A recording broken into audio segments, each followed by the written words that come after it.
It was just after noon at a small gas station off the highway near Phoenix, Arizona, when I realized my own family had decided I was no longer worth the trouble. The sun was hot, the air thick with petrol and dust, and I stood there with my little handbag, watching the car that brought me there drive away without even slowing down. I was 72 years old, abandoned like a broken suitcase. They thought that was the end of my story. They were wrong. If you're watching this, please like the video, subscribe, and stay till the end, because a few days later, they saw me again, but this time on the news. I remember the way the heat rose off the concrete that day, bending the air above the road. We had been driving for hours, my son, his wife, and their teenage boy. They said we were going to stop for fuel and a quick snack. I believed them because that is what mothers do. We believe. When the car pulled into the gas station, I was glad to stretch my legs. My knees ached from sitting so long. I stepped out slowly, holding my handbag close, and felt the rough gravel under my shoes.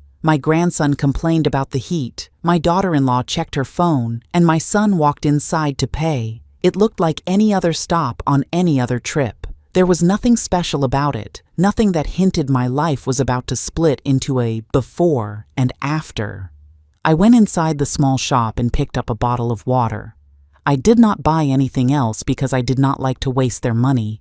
For years they had reminded me that everything was expensive now, that I should be careful, that I should not act like a child when it came to spending. So I learned to take less, even when my body wanted more. I walked slowly to the counter, paid for the water with a few bills I kept hidden in my bag, and stepped back outside. The car was not where it had been. At first, I thought my son had pulled it closer to the pumps. I turned my head left, then right, expecting to see it parked somewhere else. I stood there for a few minutes, blinking in the bright light, confused, but not yet worried.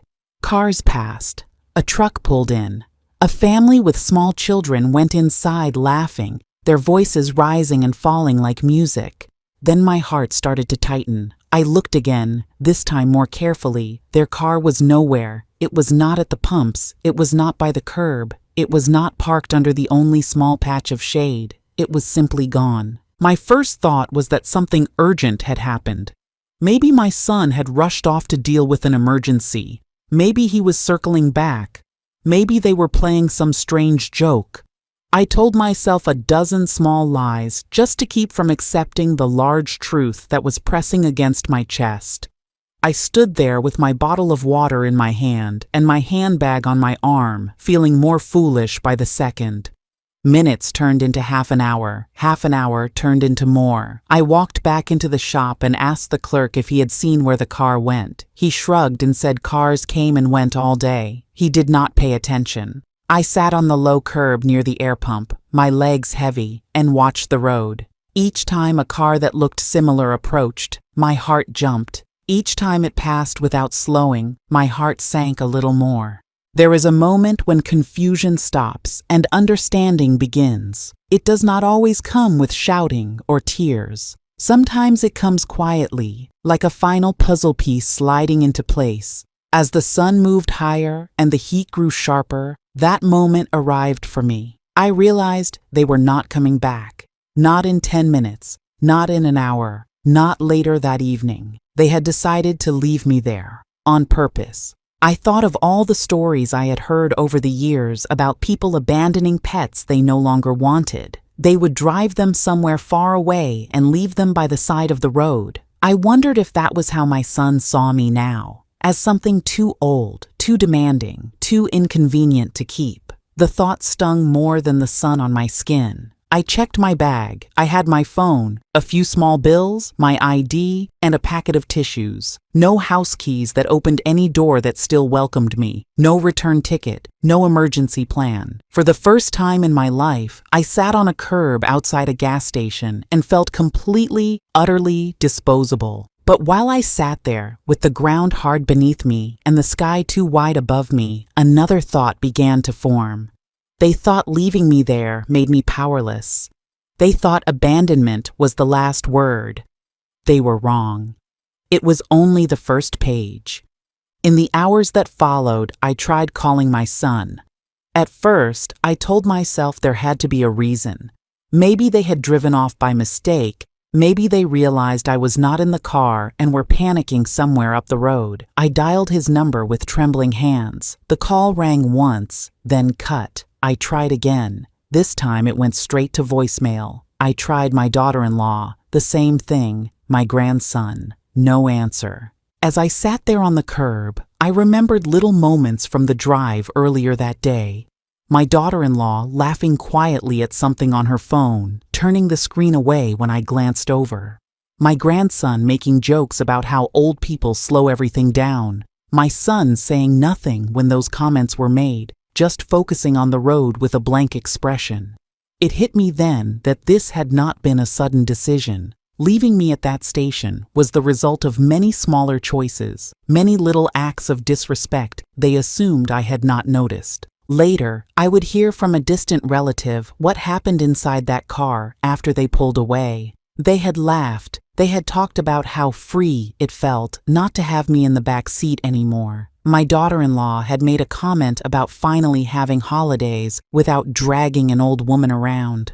My grandson, young and foolish, had clapped and said it felt like they had dropped off a burden. None of them worried about whether I had money. None of them wondered how I would get home. To them, I was a job they no longer wanted. That was the part that cut deepest. Not the act itself, but the meaning behind it. This was not a family making a mistake. This was a family choosing to act like I did not matter. For years, I had noticed how cold they were becoming. Phone calls that used to last an hour turned into 2-minute check-ins.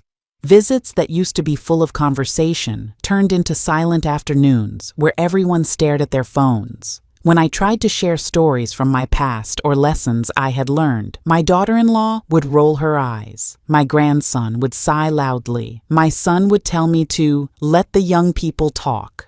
Little by little, I went from being a mother and grandmother to being an extra chair in the room, something present but ignored. I told myself it was normal, that people were busy, that the world had changed. I excused every small coldness. I did not want to believe my own blood could grow indifferent to me. Sitting outside that gas station, watching the sun start to sink, I could no longer make excuses. Their indifference had turned into cruelty. They had not simply drifted away from me. They had driven away with purpose. The staff at the station watched me come in and out, sit down, stand up, pace a little, then sit again. No one was unkind, but no one knew what to do. I was still dressed neatly. My clothes were clean. I did not look like the kind of person who had been abandoned.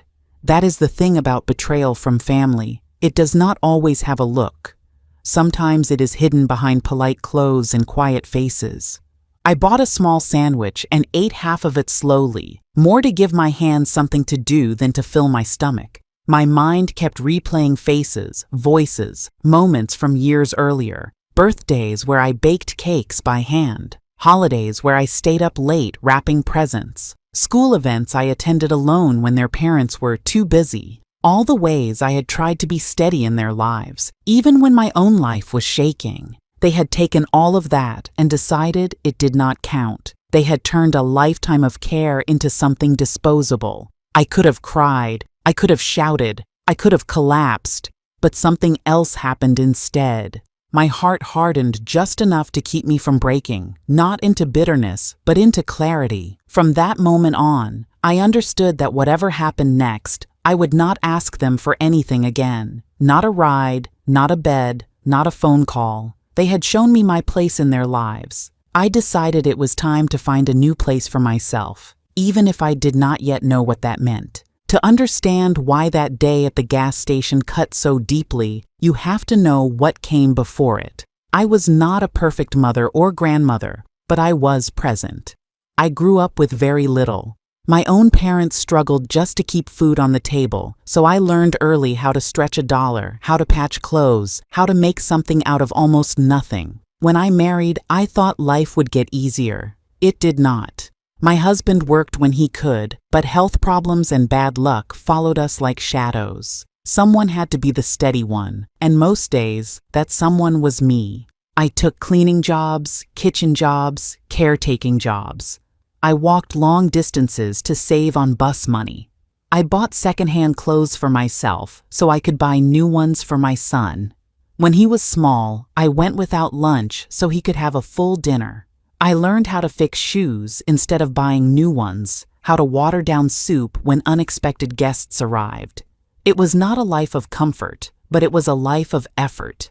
When my son was a boy, he used to cling to me. He would sit at the table while I mended clothes and tell me he would one day buy me a big house, that I would never have to work again. I did not believe the promises. Not because I thought he was lying, but because I knew life rarely kept such vows. Still, hearing them warmed me. It made those long, tired days feel less heavy. As he grew older, I supported every step. I stayed up late helping with homework even when my eyes burned from fatigue. I stood in school halls waiting for parent meetings. I clapped at his small achievements as if they were grand awards. When he married, I welcomed his wife into the family. I helped with their baby, cooked meals, and looked after the little one when they needed to work or simply wanted time alone. I never charged them for childcare. I told myself this is what family does. Money was never easy, but I tried to save what I could. Small amounts tucked away over time. When I received a small insurance payout after my husband passed, I didn't use it on myself. Instead, I helped my son with a down payment on a house. When their car broke down, I used my savings to help them get another one, telling myself it was worth it to see them stable. Over the years, the pattern was always the same. They needed. I gave. They wanted. I adjusted. I told myself that one day, when I was older and my body could no longer work like it used to, they would remember. They would return the care. They would make sure I did not feel alone. Looking back now, I see the warning signs more clearly. The way my daughter-in-law spoke about old people as if they were objects. The way my son brushed off my health worries, telling me not to be dramatic. The way my grandson learned, by watching them, that I was a thing to be managed, not a person to be cherished. There were birthdays they forgot, holidays where they arrived late and left early, times when I was sick and they sent messages instead of visits. Each small act of neglect was easy to excuse individually, but together they formed a picture I refused to see. I thought my sacrifices would speak loud enough to protect me. I thought a lifetime of giving would create a barrier against cruelty. I thought being a mother and grandmother meant I had a permanent place in their lives. I was wrong. That is the cruel part about betrayal from your own family. It does not come from strangers who never knew you. It comes from people who know exactly how much you have given and still decide it is not enough to treat you with basic decency. So when they left me at that gas station, it was not just an old woman being abandoned. It was the final act in a long play where I had always played the same role: giver, helper, fallback. Except this time, they decided the show could go on without me. What they did not understand was that removing me from their story did not erase me. It freed me. The gas station did not come out of nowhere. It was the final step after many smaller steps that I ignored or forgave. Looking back, I can trace a path straight to that curb, starting with little things I told myself did not matter. They did. It started with tone. My daughter-in-law used to speak politely, using soft words. Over time, her tone changed. She began cutting me off mid-sentence. When I tried to share thoughts, she would sigh, check her phone, or walk out of the room. My son would sometimes smirk as if my words were old-fashioned nonsense. They never shouted at first. They simply withdrew respect. Then came control. My son insisted on handling my pension payments for my own good. He said it would be easier if everything went through one account. At first, I was relieved. Numbers and bills made my head hurt. But slowly, he stopped explaining where the money went. When I asked, he would say it was all handled. I noticed there was less cash in my purse, fewer small treats I could afford for myself. When I hesitated about paying for something he wanted, he would remind me how much paperwork he dealt with because of me. Small belongings began to disappear. A ring my husband gave me went missing one day. I thought I had misplaced it. A small heirloom brooch vanished next. When I asked, my daughter-in-law said maybe I had dementia starting, that older people often forgot where they put things. The comment stung, but I let it pass. I did not want to believe they might be taking things behind my back. Visits to the doctor were brushed aside. When my knees swelled, my son said it was normal for my age. When my chest felt tight at night, my daughter-in-law said I was simply anxious and should drink tea. They did not offer to take me to appointments. I took buses alone. On bad days, I did not go at all. Holidays changed too. What used to be days spent together turned into arrangements where I did most of the work and got the least joy. I cooked large meals, but they arrived late, ate quickly, and left early, leaving me with piles of dishes. If I asked for help, they would say they were tired or had important plans. My grandson learned from their example. At first he was kind, bringing me little drawings from school. As he grew older, he started rolling his eyes when I asked for the TV remote or needed help with something heavy. He began talking about putting old people in homes, as if it were a joke. My son did not correct him. My daughter-in-law laughed. These were all pieces of a puzzle I refused to put together. I wanted to believe they loved me, even if they were busy or stressed. I told myself every family had tension. That mine was no different. Hunger for love can make a person swallow a lot of disrespect. In the months before they left me at the gas station, the neglect grew sharper. They skipped my birthday entirely 1 year. When I mentioned it days later, my daughter-in-law said adults did not need to celebrate birthdays. My son said he had been busy. My grandson did not say anything at all. The final sign came a week before the trip. I overheard them in the kitchen while I was in the next room. They were talking about money, bills, and what to do about her. My name was not said, but I knew they meant me. My daughter-in-law said something about dead weight. My son murmured something about not being able to carry responsibilities forever. I stood in the hallway, frozen, holding a dishcloth. I could have walked in and asked what they meant. I did not. My stomach nodded, and my heart decided to pretend it had not heard. So when they pulled into that gas station and asked if I wanted to stretch my legs, the part of me that had been listening for months already knew something was wrong. I just did not want to admit it. Denial can be comforting, until it is not. As evening settled in around the gas station, the air cooled, but my thoughts did not. I had a choice to make. I could sit on that curb and cry until someone took pity on me. I could beg the staff to call my son again and again. I could let this moment define the rest of my life by breaking me. Or I could decide that if my own family had treated me like I was nothing, then I would finally start treating myself like I was something. That realization did not come with a grand speech in my head. It came in small, practical steps. The first step was standing up. My legs hurt. My back was stiff, but I pushed my hands against my knees and rose from the curb. I dusted off my skirt, as if I were brushing away more than just dirt. The second step was accepting reality. They were not coming back. No matter how many times I checked my phone or looked at the road, that car would never appear again. Once I accepted that, my decision-making became clearer. I needed to get somewhere safe for the night. I needed to plan beyond the next minute. I walked back inside the station and asked the clerk if there was a small motel nearby. He pointed down the road and gave me brief directions. I thanked him and walked out without explaining my situation. I did not want to see pity in his eyes. I wanted to move on my own feet.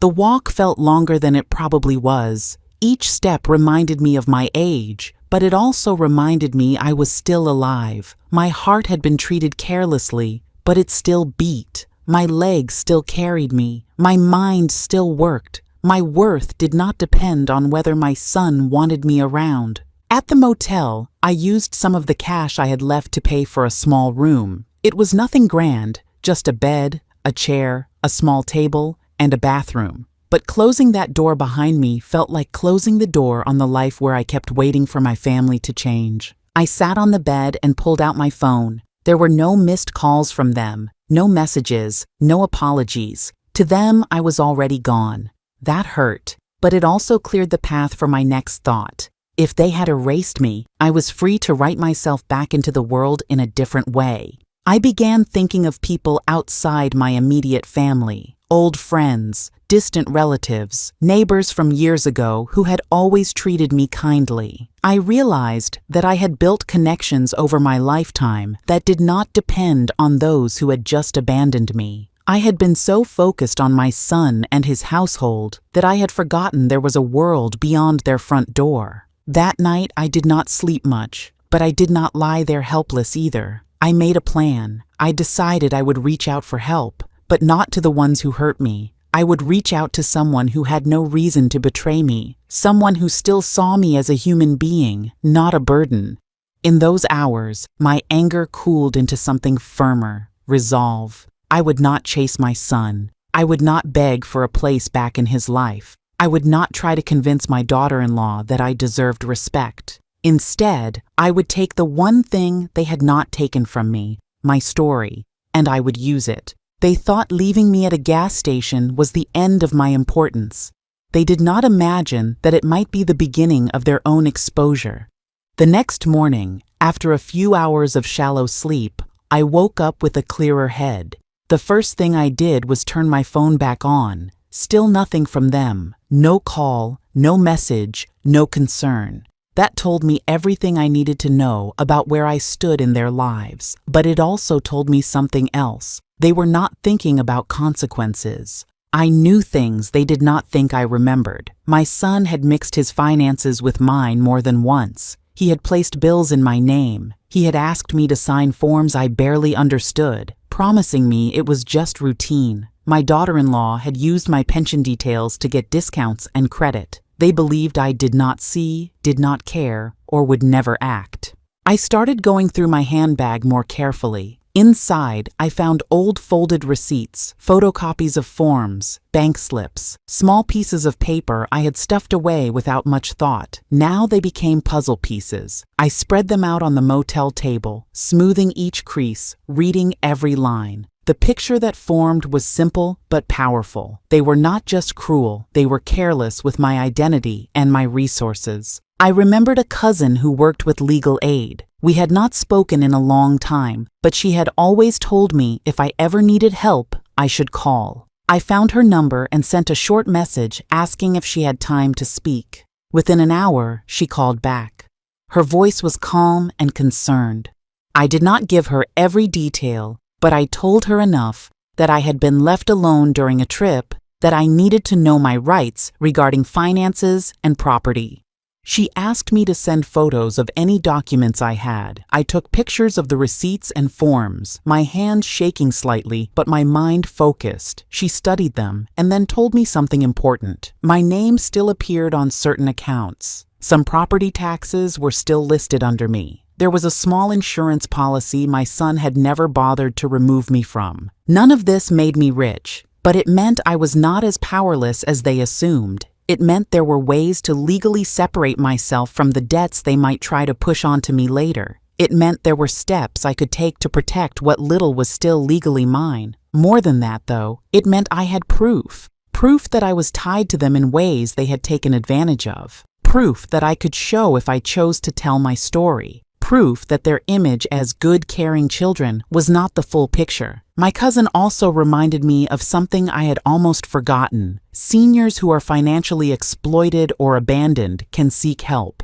There are organizations, support lines, even journalists who listen. I had spent so long keeping family matters inside the house that I had never considered stepping outside that silent agreement. But that agreement had been broken the moment they left me on that roadside. With each piece of information, my sense of self grew a little stronger. I was not just an old woman left behind. I was a woman who could still act, still choose, still push back. I wrote everything down in a small notebook I bought from the motel reception. Dates, locations, remembered phrases, places where my name had been used, times I had been pressured to sign. It was not about revenge. It was about clarity. Once you see clearly, it is much harder for others to convince you that you are crazy or ungrateful. They had assumed I would fade quietly into the background. They did not imagine I would create a record. They did not imagine I would gather leverage. They did not imagine that the person they tried to erase might one day become the woman everyone was talking about. My cousin suggested I speak to someone who handled elder abandonment cases. She gave me a number to call. I hesitated at first. I was raised to keep family troubles private, to solve things quietly, to not make a scene. But I thought of the gas station, the empty road, the silence of my phone. I realized they had already made a scene out of my life. They just assumed no one would see it. I dialed the number. A woman on the other end spoke in a calm, patient tone. She listened as I explained how I had been left behind on a trip, how my son and his family had not contacted me, how my finances had been entangled without my full understanding. She did not rush me. She did not doubt me. At the end, she said there were options. She told me I could file a report, not just about what happened at the gas station, but about the pattern of financial control and neglect. She mentioned that sometimes, when stories like mine were strong enough, journalists or local news stations would cover them to raise awareness about elder abuse. The word abuse sat heavy in my chest. I had never used that word for my situation, but once she said it, I could not ignore how accurate it was. After the call, I agreed to meet an advocate in person. We sat in a small office, just the two of us, with a pot of coffee on the table between us. I brought my notebook, my photos of documents, and the pieces of my story. She helped me organize them into a timeline. Leaving me at the gas station was not just a cruel act. It fit into a pattern of control, neglect, and exploitation. The advocate asked if I would consider speaking to a reporter who worked on stories about older adults being mistreated by family.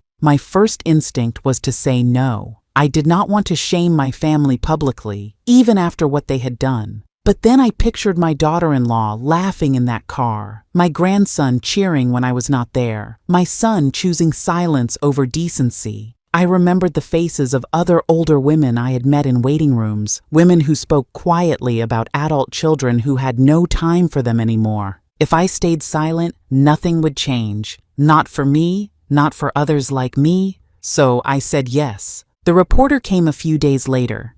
She was respectful, not pushy. She asked if I wanted my name and face shown.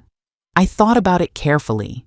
In the end, I decided to keep my last name private but show my face. I was not ashamed of what had been done to me. They should have been. We recorded my story. I spoke slowly, in simple words, just as I am telling you now. I described the gas station, the disappearing car, the silence that followed. I described the years of quiet taking, the little signs of disrespect, the way my identity had been used on paper. When the interview ended, the reporter said my story might help others recognize similar patterns in their own lives. I nodded. That was enough for me. I was no longer just a victim in a corner. I had allies, a cousin, an advocate, a reporter, and soon, an audience. My family still did not know. They were living their lives, telling whatever version of events suited them.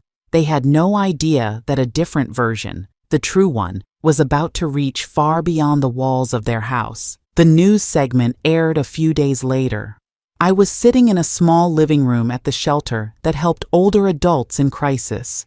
There was a television mounted on the wall, usually playing quiet shows in the background. That evening, everyone gathered to watch, not just for me, but because many of them knew what it felt like to be ignored, dismissed, left behind. The piece started with a shot of that gas station. The camera panned over the pumps, the store, the road stretching off into the distance. Then they showed a short clip of me sitting in a chair, hands folded, telling the story of how I ended up there alone. They did not add dramatic music or special effects. They did not need to. The truth was enough. They explained how I had been left without warning, how no one had come back, how my calls had gone unanswered. They talked about the financial ties, the use of my identity, the pattern of neglect. An expert spoke briefly about how common it was for older adults to be abandoned emotionally long before they were abandoned physically. The reporter never said my son's name. She did not show his face, but she did say that the family had been contacted and declined to respond. That single sentence said a lot. They had the chance to speak. They chose silence. I did not see my family watch the segment, but I heard about it quickly. A neighbor sent a message saying they had recognized my voice and my story. She said the community was in shock. People who had once believed my son was a devoted caregiver began to question what they had seen. My relatives started calling, some to offer support, some just to gossip. I kept my responses short and calm. I did not have to confront my son in person. The story did it for me. His friends saw it, his co-workers saw it, his in-laws saw it. The people who once admired him now wondered how he could leave his own mother at a roadside like a forgotten object. A staff member at the shelter told me that calls were pouring in from viewers, some offering help, others sharing similar stories. For every person like my son, there were people who still believed in caring for their elders, in treating them with respect. That gave me comfort. I later learned that my grandson deleted several of his social media posts after the story aired. Photos showing expensive outings and jokes about escaping family drama no longer seemed clever when people knew what had really happened. My daughter-in-law stopped posting for a while altogether. My son, I heard, started arriving at work looking tense, his shoulders hunched, his smile gone. This was not about ruining their lives. It was about making sure their actions had consequences beyond my pain alone. They had wanted to make me invisible. Now, everyone could see what they had done. When the news segment ended, the room was quiet for a moment. Then a woman sitting near me reached out and squeezed my hand. Another nodded slowly, eyes shining. I was not alone.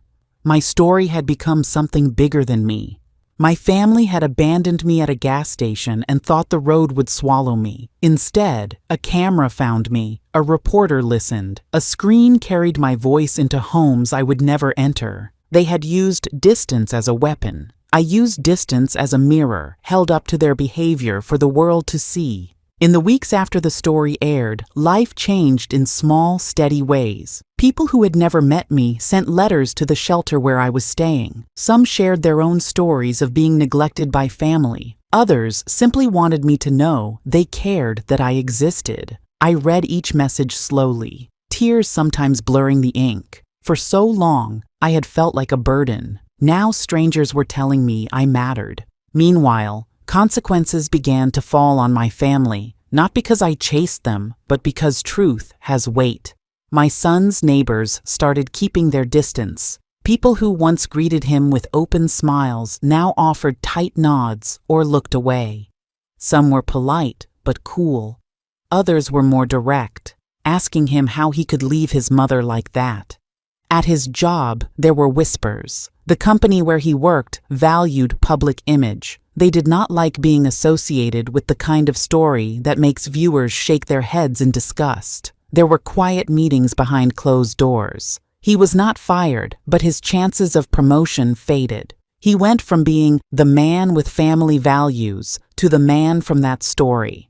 My daughter-in-law found out the hard way that not everyone thought abandoning an elder was funny. Friends who once enjoyed her company started canceling plans. Parents in her social circle did not want their children learning that treating grandparents with contempt was acceptable. While no one stood outside her home and shouted, the message was clear. Her behavior was seen, judged, and rejected. My grandson, young enough to still change, struggled with the new attention. At school, some classmates had seen the news. They did not let him forget it. He was forced to face what he had clapped for in that car. At least I hoped that was what would happen, that shame might turn into reflection for him, if not for his parents. As for me, I made decisions of my own. With the help of my cousin and the advocate, I legally separated my finances from theirs. I closed any shared accounts, removed my name from bills they controlled, and ensured they could not use me on paper ever again. I also made it clear in my documents that they were not to be given authority over my care in the future. I did not leave myself completely alone. I appointed my cousin as my trusted contact. She had earned that role through kindness, not blood alone. That was another lesson I learned. Family is not just who you are related to. It is who shows up when you are sitting on a curb with nothing but a handbag and a half-eaten sandwich. Some relatives tried to persuade me to make peace for the sake of appearances. They said things like, "Family is family," or "He is still your son." I listened, but inside I felt calm.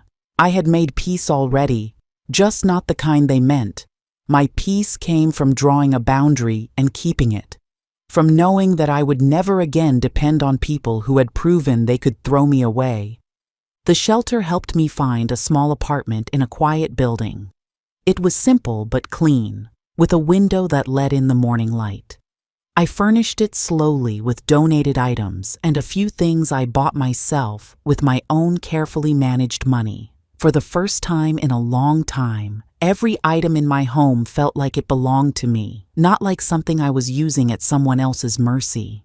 My son reached out once through a relative, saying he wanted to talk. I sent back a message, short and clear. I told him I wished him health and that I did not hate him, but I would not be returning to his life. I had survived without his help. I intended to keep it that way. He wanted time to erase what happened. I wanted the rest of my time to be free from it. The consequences he faced were not my revenge. They were the natural result of his choices held up to the light. These days, my life is quiet in a way that feels gentle instead of lonely. I wake up in my own bed, make my own coffee, and sit by my window watching the world move. No one shouts at me for being slow. No one sighs when I ask a question. No one uses my name on papers I never see. The silence in my home is not empty. It is peaceful. Sometimes I think back to that gas station. I can still see the cracked pavement, the dusty pumps, the shimmer of heat above the road. I remember the moment I realized the car was not coming back. That moment hurt more than anything I had felt in years. It felt like the end of everything. But now I understand it was also the beginning of something I never expected to find at my age. A new life that belonged fully to me. I learned that betrayal can come from the people you have loved the longest. I learned that heartbreak is not always loud. Sometimes it is a slow wearing down of your spirit over years of small insults and cold shoulders. I learned that revenge does not have to be cruel. Sometimes it is as simple as telling the truth where others hoped you would stay silent. When my story appeared on the news, I did not become a celebrity. I became something more useful, a mirror for other women who watched and saw pieces of their own lives in mine. Some wrote to say they had not realized the way their children treated them was wrong until they heard my story. Others said they had been afraid to speak, but now they would consider asking for help. If there is one thing I want you to take from my story, it is this. You are not a burden for needing basic respect. You are not asking too much when you want to be spoken to kindly, included sincerely, and treated as a person whose life still has value. If someone in your family makes you feel small, if they roll their eyes at your presence, if they use your money or home but push your heart aside, know this. You are allowed to draw a line. You are allowed to seek help. You are allowed to walk away if staying means slowly disappearing. I do not sit here full of hate. Hate is another kind of chain. I sit here full of clarity. I know who I am now, outside of being someone's mother or grandmother. I am a woman who survived being left behind and found a way forward.